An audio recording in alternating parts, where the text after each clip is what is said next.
Hello, everyone. Welcome and thank you for joining us in this webinar today. My name is Henry Mora. I'm the Senior Regional Sales Director of CH Secure. We hope that most of you are already familiar with CH Secure, but those who are or may not, just to give you a brief overview of who we are. CH Secure is a subsidiary of Continent 8 Technologies. We are the world's leading cybersecurity company offering comprehensive 360-degree protection from on a compliance-driven solutions, including VAPT, EDR, MDR, SOCSIM, DDoS, WAF, and Mobile Protect. These are all designed to safeguard organizations across wide range of industries. Today, I am pleased to introduce to you this webinar, Lurking Cyber Threat, Why BAPT is Critical for Survival. In the fast evolving world, maintaining robust cybersecurity framework is very crucial, right? Not just for compliance with stringent regulations, but also for protective and address the emerging threat that could disrupt operations of organizations. During this webinar, our expert, Brian Borysewich, our global CISO from Continent 8 and Continent Secure, will dig into why BAPT is an ideal starting point for any cybersecurity strategy and for regulatory compliance as well. He will be joined by Commander Bilbao from AFP and also Roland Oscuro from PNB. All right, with this rapid fire, I'll introduce you to Brian so he can kick off our webinar. Go Thank you, ahead, Brian. Henry. And I'd like to welcome our guests today, Mr. Roland Oscure from Philippine National Bank and Commander Nomer Bilbao from the Armed Forces of the Philippines. Welcome, gentlemen. Appreciate you joining. And so we'll talk a little bit. So, Roland, if you wouldn't mind, quick introduction. Yeah, my name is Roland Oscuro. I'm currently the Chief Information Security Officer and also the concurrent Data Protection Officer of Philippine National Bank. I'm in charge of the information and cybersecurity governance of the bank, and also the data privacy governance for the bank. And at the same time, we're also managing the Security Operations Center in terms of monitoring and ensuring, that we are able to have good visibility on all traffic coming in and out of the bank, trying to identify potential threat. Nice to be here, Brian. Thank you, sir. And Commander Nomar, would you please introduce yourself?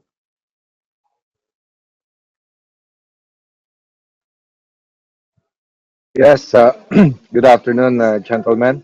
Uh, I'm Commander Nomer Bilbao, and I was a cybersecurity officer of the General Headquarters for the General Headquarters of the Armed Forces of the Philippines for the past more than 3 years. Well, our unit is always tasked to do VAPTs to ensure that the data and the systems of the general headquarters are protected from potential cyber attacks. And yes, happy to be here. Happy with you to be with you guys. Thank you. Thank you, sir. And just real quick for myself, my name's Brian Borysewich. I've been in the cybersecurity business now for going on 50 years. And during that time, I've had various roles within various companies and also agencies within the United States. But what we're going to talk about today is primarily VAPTs and the VAPTs and their role and why it's so important. So in the topics here, we have VAPTs, why it's important, protecting your assets. Going to talk a little bit also about sales enticements, where sales is now using VAPTs as a closing tool rather than what it should really be used for. Also, we'll talk a little bit about reporting, remediation, some compliancy, the up and coming AI and the role of VAPTs, and then we'll go at the end on a panel discussion with our distinguished guests today. And then we will open it up to audience Q&A as well. So what is a VAPT? So think about a VAPT as you're going to the doctor and you're asking the doctor to run some tests to see what's wrong with your body or with your mind. And there's a battery of tests that need to be performed. There's a battery of information that needs to be gathered. And that's sort of the same thing as a VAPT. Now, of course, a VAPT is more towards technology, but as Wikipedia defines it, it's a method of evaluating the security of a computer system or network by simulating the attack as a hacker would. So that's kind of Wikipedia's definition of it. My definition's a little bit different. A VAPT is more of finding the exploits and the weaknesses within your applications, operating systems, and networks that could be exploited by hackers or crackers or bad actors within the the environment. So first thing is protecting your assets and services. What are the things that VAPT strives to protect? And that is to prevent data breaches primarily in your organization. And I don't care if it's military, civilian, medical, it doesn't matter what the vertical market is or the business model is. The gold mine is your database. That is the gold mine of the organization. And that's what the bad actors are at. They want your data. Your data has value. Some bad actors like to go in and disrupt networks without getting any data. And that's pretty common as well. But lately, with the advancements in ransomware attacks, it's leading more towards give me your data. It's also there to make sure that you meet compliancy and regulations. Now, here in the Philippines, we have DPA of 2012, but around the globe, there are things like GDPR in the EU, PCI, which is pretty much global, ISO, which is pretty much global, and then there are specialty compliances as well. VAPTs are one of the steps that are used to ensure that some of these compliances are met. It also improves your security posture. We have on the phone here, we have CISO on the phone, we have commander of organization, of a military group, and it's very important for you to understand what is the posture of my company. And the only way you can really do that is through a VAPT and cyber maturity assessments or risk assessments. But VAPT is that lead in to that environment of understanding what is my posture and where are my strengths and weaknesses, not only within my application, but my operating systems and my network. It also protects your reputation, or can aid in the protection of your reputation. The last thing your company wants, or your organization, military, civilian, whatever it may be, wants is to have your name out on what we call the wall of shame. The wall of shame is, you've been ransomed, your data is out on the internet or something, interfaced with your operating environment, and they exposed it to the internet. So think, for instance, for Mr. Roland's case, we have ATMs in his banks.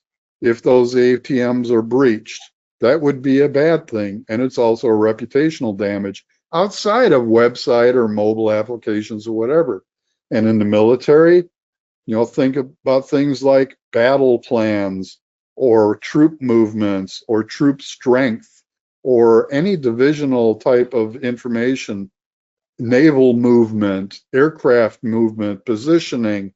These are all things that would ruin the reputations of the organizations and companies. And of course, the other thing the VAPT really lends itself to is reducing the attack surfaces. Now, we call the attack surfaces vectors. So you want to remove as many vectors as you can. And that's really where the VAPTs come in. If it's done properly, VAPTs will run anywhere from 1 million to 4 million tests, depending on your tools and your expertise and the other, expertises that are involved in them. Some of the other things that I really see coming out in the industry, which is actually quite troubling, I see a lot of companies now that offer vulnerability and penetration testing, VAPTs, and they offer it for free. The problem with that is, do you go to your doctor and get that analysis for free? And if you do, are you getting the tests that you need? Are you getting the inspections you need? Are you getting all the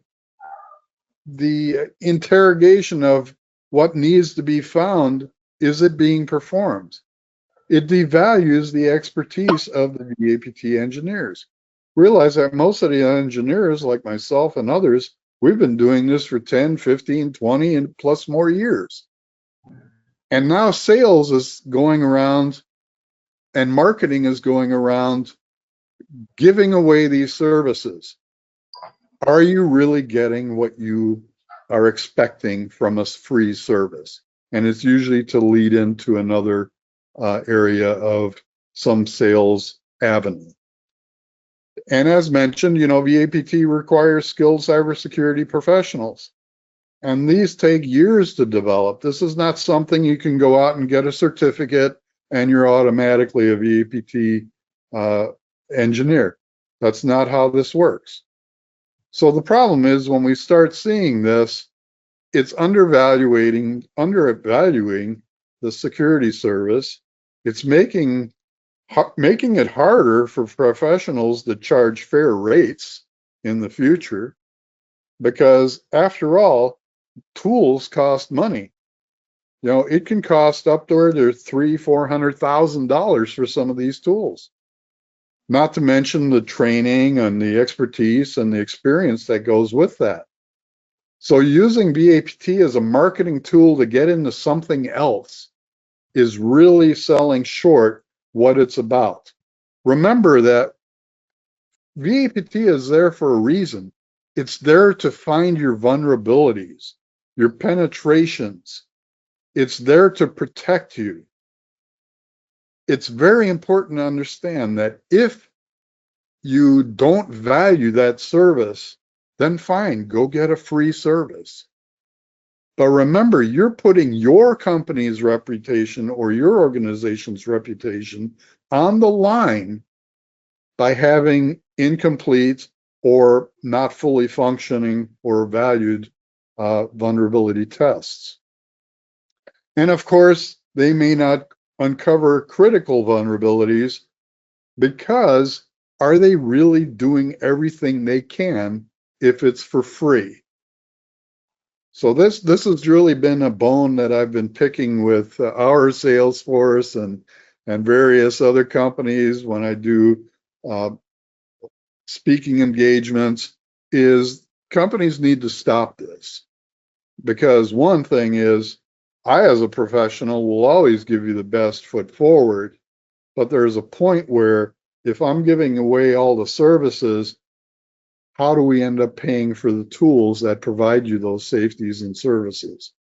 So there's a kind of a double-edged sword there. Reporting and remediation. Remember that VAPT is all about finding your vulnerabilities and then your penetrations and then reporting it. So in your reports, you should expect to see things like high-level summaries, overviews for management, detailed overviews and deep dives for technicians, programmers, administrators. Those people need more information than the high level. The high level is, okay, you have some vulnerabilities, here's how you rate, and we give you a document that shows some pretty colors and and some data behind it. But you have to look further than the, you know, pretty colors and some of the words. You have to look underneath the carpet and say, what's the dirt that's underneath this report? And the dirt is always remediation. You have to remediate. I've been doing this, like I mentioned, going on 50 years, and I have yet to see any customer ever come out with a clean slate test, ever. It just doesn't happen. There's always going to be some vulnerability, whether it's through patch management, the application itself, poor programming techniques. You know, one of the things that are really discovered are when a product needs to go to market. Let's say it's a mobile application or a banking application, military application, whatever it is. What's the first thing that's done by a program manager? Get it to me now, security be damned. Okay, and that's usually what happens. The products are released and you have all these underlying problems because security is not in the forefront of development.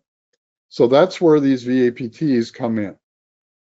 The detailed technical findings, you know, you should expect classifications such as critical, high, medium, low, and informative. These 4 brackets are basically also to be treated as priority. Critical, within 30 days. Remediate within 30 days. High, within 90 days. Medium, low, 90 to 180 days. Informational, look closely at information. Make sure that you can't aggregate informational items that become a low, medium, or high threat. So don't ignore the informational reports. They also have value. And then, of course, the risk ratings, CBSS, which is an industry standard, and then the risk matrix, which is not really a standard, but it can be used as one. And that says, okay, based on a score from 1 to 10, 10 being the worst, how does your vulnerability rank in a CBSS score? If you see a vulnerability report and your CBSS shows a 10, we would call that a critical, and we would call that needs a remediation immediately. And then, of course, a description, and then also finding is improve. So don't let a vendor just give you a report. Have them tell you where the finding was, and then what's inside of that. What's the proof that this was a vulnerability? Because your technicians and your administrators and your programmers will need that to remediate the issue. The compliances and laws, these are the nightmares now for all CISOs and you know, managers and commanders and leadership throughout any organization are the compliances and laws. Globally, we really don't have GDPR globally, but it is used in the EU. But it is found to being used as a standard pretty much in a global environment. I know in Asia, they embrace GDPR. And these are the regulations that were put down by the EU that protects the data and personal information that's within the data. And this is becoming more and more prevalent. The other one, of course, is health insurance or health portability.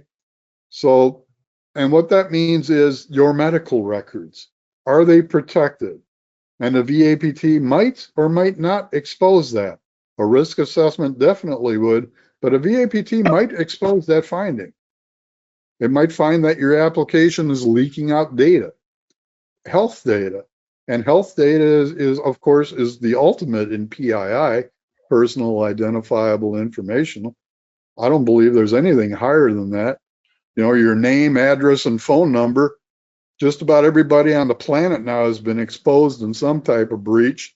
So that really isn't a, I would call a PII of concern anymore. Now it's leading more of itself towards health and financial data. And of course, PCI for the credit card processor.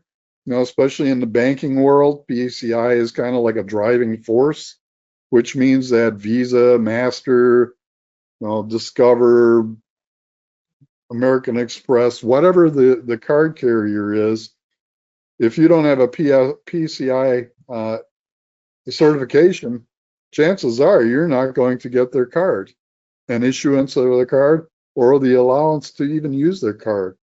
And if you are in a PCI investigation, for instance, those have hefty fines, as well as GDPR. And then there are other things like ISO. You hear the International Organization for Standards, ISO, and a real common one is 27001, which sort of takes information security management, or what's called the ISMS framework environment. And that it's not really regulatory, but it's more of a standard that drives you towards those regulatory bodies for certifications. The other one that's kind of new on the block is Cyber Maturity Model Certification, or a CMMC. This is, as I mentioned, something new that's in the U.S. Defense Department. So Commander Bilbao, this is something that, the military might want to embrace. It's a very good framework to use, the CMMC. And it is very common now to see it also being used in civilian organizations because it has some really good testing techniques. And then, of course, Sarbanes-Oxley, which is specific to the United States, which actually had its birth because of an environment back in the old days, the ancient days, when there was a company called Enron, and Enron was sort of involved in some financial not so good things. And that, of course, spawned Sarbanes-Oxley, or the SOX compliances in the United States. But we do see other countries and other organizations throughout the world using the framework in their environment. And then lastly, we'll talk about AI. So AI in VAPT is a very strong beast. So the bad actors, the hackers, are now using AI to basically write code to penetrate and get into your environment. And on the other side of the house, on the analytics side and the analyst side and the risk measurement side, we use AI as well to analyze the vast amounts of data. For instance, if you have a network that has maybe 13, 14, 20,000 devices in it, and you want a VAPT across that environment, one human being or a team of human beings would find it rather difficult to analyze all this data and provide you what I would call a reasonable answer. So now AI can go in there and study all of these vectors, all of these vulnerabilities, and summarize it, and then also focus priorities. So it really has a benefit now that we never realized in the past. Now, for those people that do VAPTs on your own, I would recommend you do not, repeat, do not put your vulnerability and test data into a public AI engine like Grok or ChatGPT or Copilot or any of those. Regardless of what you hear, that data could be used or integrated into their training environment for that large language model. If you're going to do an AI analysis on your data, self-host on your own. Fire up an Olama server. On that server, put some type of LLM on it. Pick your favorite, Llama, whatever it may be, DeepSeek or whatever. Put it on your privately operating environment so that your data does not go into the public. And then, of course, the best thing that AI has done, and especially has helped me tremendously, is finding false positives and reducing the false positives.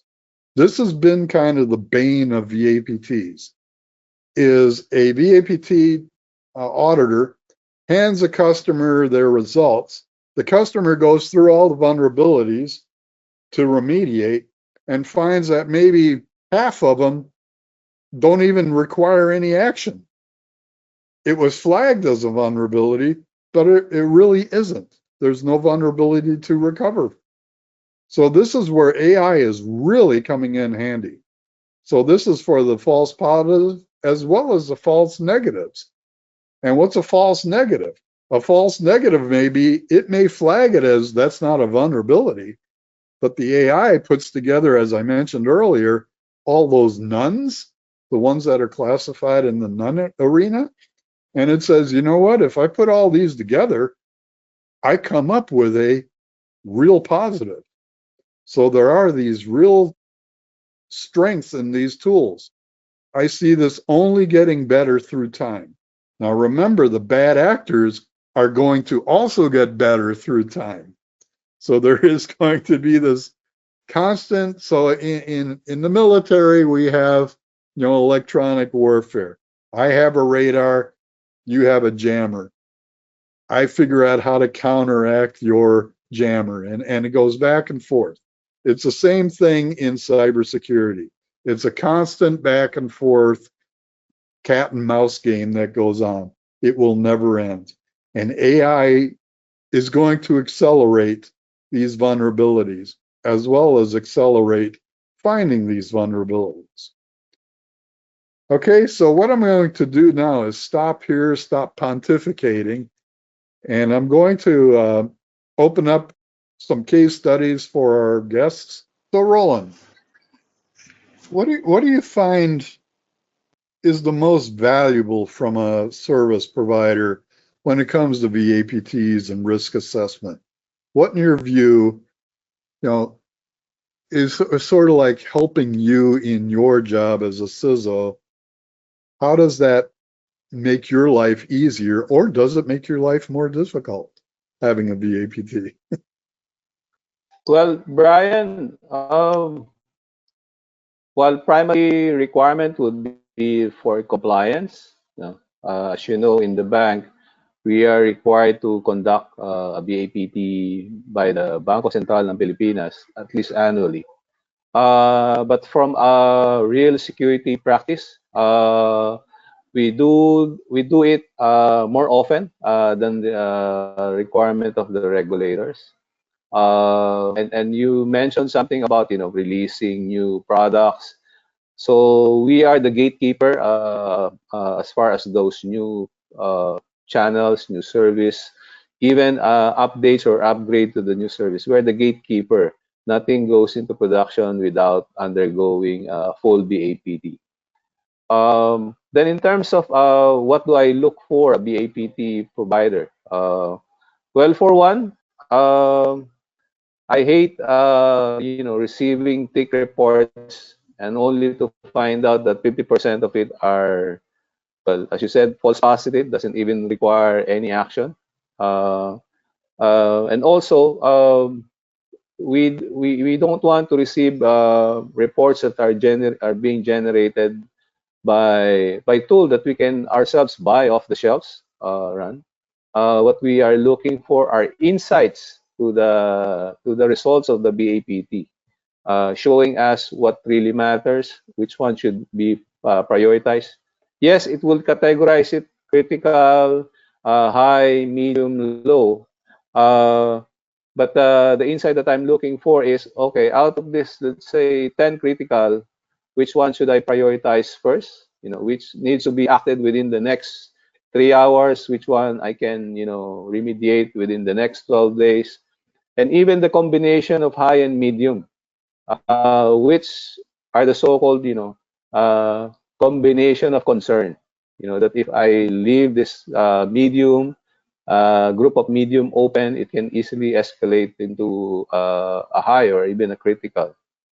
Then at the same time, what we do look for and what really helps is actually a BAPT provider that doesn't just rely on tools. I'm looking for someone who has the experience.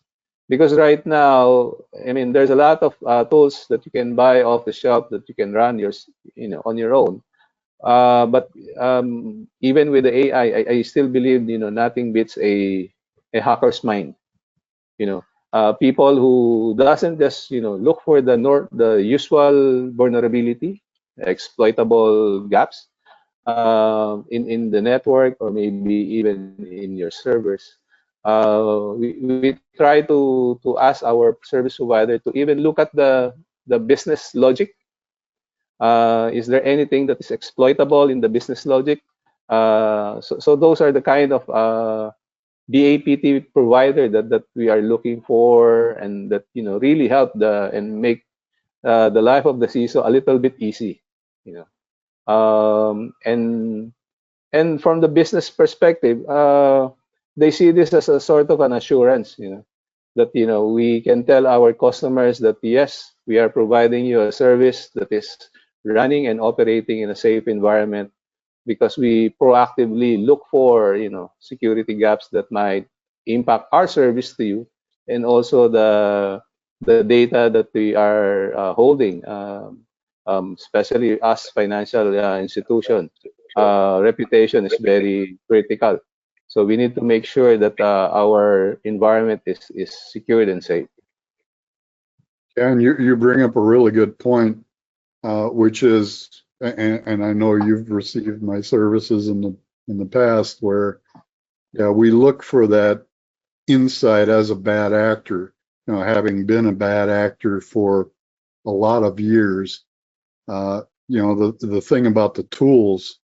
So one thing I do find pretty common in the industry in general is that you can buy those tools, and you can use the same tools that I have or that I use, but it's interpreting the data. Yeah. Right.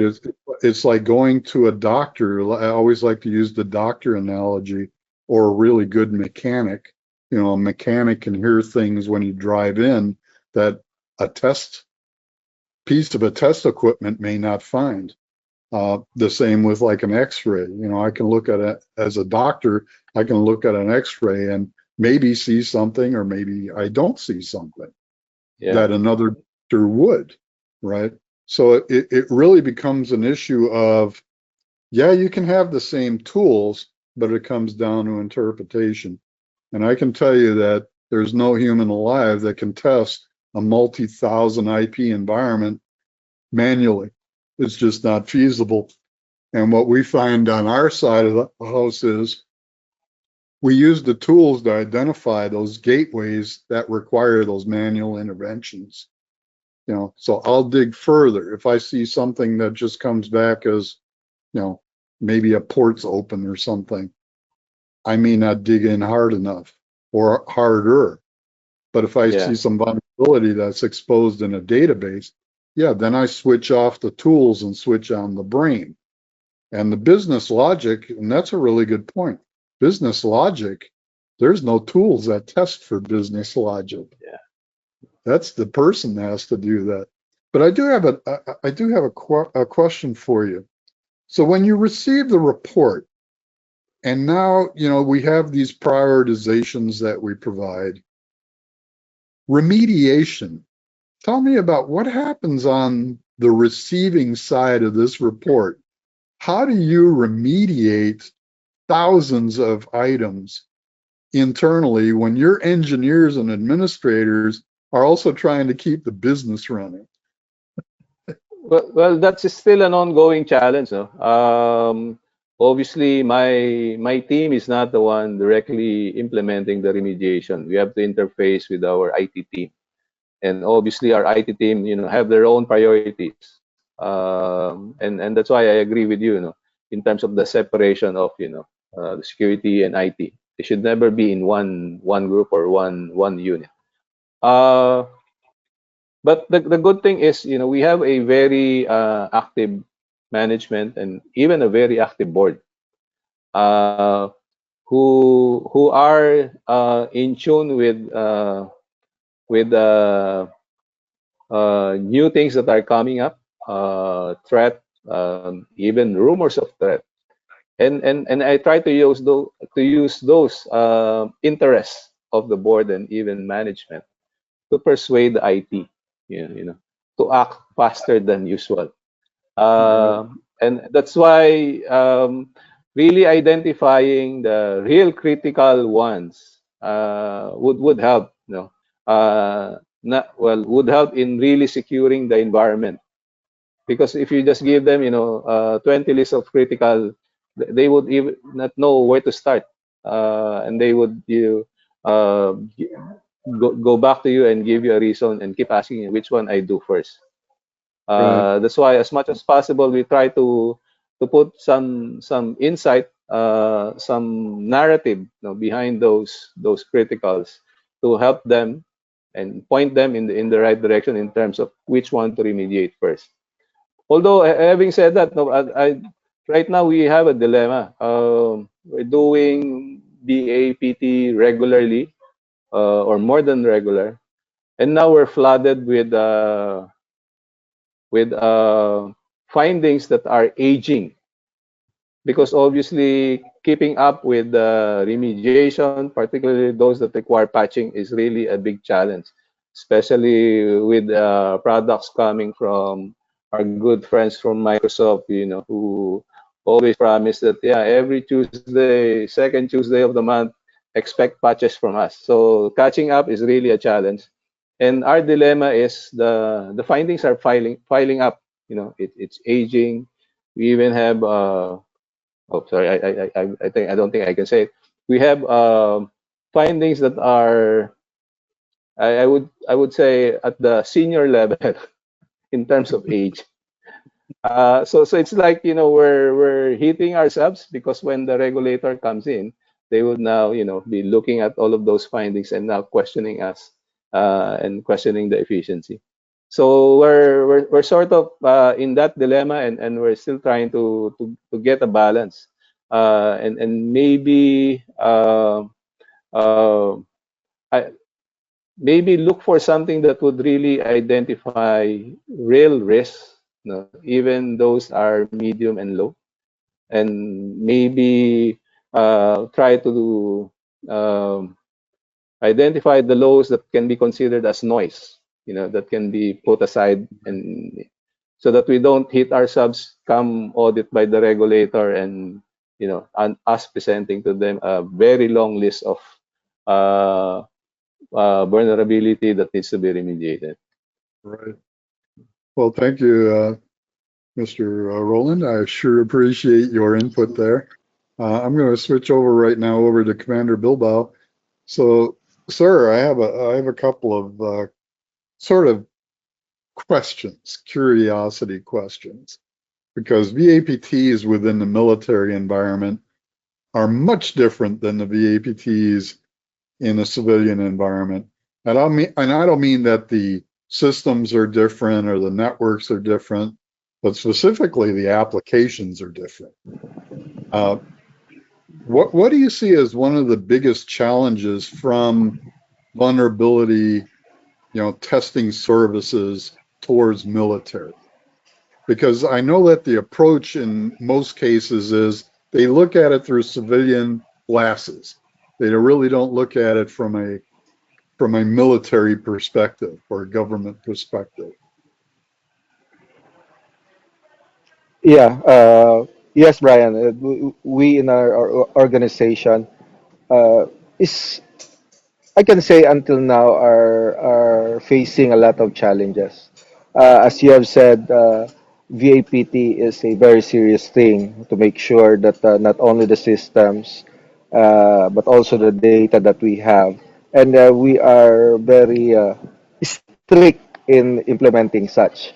However, when we talk about leadership saying that you have to do it fast, we have to have that system online by they then they give you deadlines, things like that, but they have to understand that this is a very serious job, and we don't only look at the system as what our friends in the business industry do, but we also look at the people behind the systems, how are the hardware being secured, the access on these facilities. It's a very uh, I would say, in my term, comprehensive, because you don't just look on the systems that you're trying to, or you're doing VAPT, but you also do checks on the people behind those systems. And in the military, of course, on the ICT part, people come and go, so you need to brief and debrief those guys. uh, you know um, uh, Security measures such as passwords must be updated from time to time. So we do extra steps than what is being thought. We look at other several attack vectors, if I may use the term, in ensuring, no, and this is this should be done in a very regularly, just to make sure that these systems that are in tip-top shape. So yes, Brian, yeah, I think doing VAPT in the military is very challenging. You have to balance the leaders' trust, and still making sure that these systems go or operate as designed. And what are some of the bigger challenges, like when, let's say, for instance, you're in control of your websites, you're in control of your applications, but you have a vendor that provides you a system that you don't have any control over other than a user, but you find vulnerabilities. Is there a challenge in the military in getting those remediated? Yes, Brian. Me, on my personal standpoint, I don't allow, vendors dictating, sir, this is what we should do. This is how we do it in the in the in the other institutions. We don't let the vendors drive on how we do VAPT, because VAPT in a military context is very, or I would say, differs from what is being used by the industry. So no, Brian, we don't take the vendor's word for in when we do VAPT, and if possible, and when resources permit, we do multiple solutions when we do VAPT. And thank you, sir. I appreciate your answers to that. And in the essence of time, I'm going to turn it back over to Henry for any questions that our audience may have. All right. I think some of the questions has been you've been throwing it, Brian. I think Okay. one, I think just two for the two panelists. Here, one question is here is what are some misconceptions of organizations about BAPT? In your organizations, what is the misconceptions about BAPT from the executive, from the PNB side, and on the military side, from the officer? What is the misconception? They think it's a blue pill answer for everything, those kind of things. Second question is, how can BAPT results be effective in integrating in the organization's broader security strategy? Okay, who's first? Sir Roland first. Okay. Um, I'll try to answer the second question first. Okay. In terms of well, value to the organization, um, as Brian mentioned during his presentation, it's a good start. It gives you a baseline. Uh, and if you're doing BAPT as regular as you can, then it gives you a snapshot of your posture based on found or existing vulnerabilities. and it also helps you, justify to management in terms of further action that needs to be taken. And it's good. It's a good thing now that cyber security, information security is now seen by management and even the board as a risk, almost, well, not almost, but equal to business risk. So they know that this risk must be remediated, or accepted, if it's at a level that can be accepted by the organization. Uh, then misconception on BAPT. Well, I think with the evolution and the awareness in terms of cyber threat, uh, organization have already found the value of BAPT. But then again, it's not a single solution. It's just part of a whole lot of other solution, or maybe a layer of defenses, if I may use the term, a layer of defenses that you need to implement to be able to secure your organization. And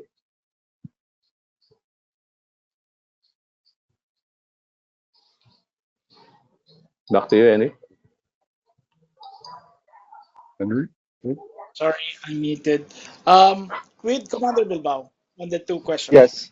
Yeah. For the misconception, I think we already outgrew that one. Years back, they thought of VAPT as as a delaying activity in launching systems and all. But nowadays, with increasing awareness on the impact of cyber attacks to the organization, especially for the armed forces, the data that's in the systems, that are in the systems, the reputation of the organization being bashed left and right. I think the organization already matured that VAPT is an institutional part of systems development. Now, what's the second question again, Sir Henry? On Uh, the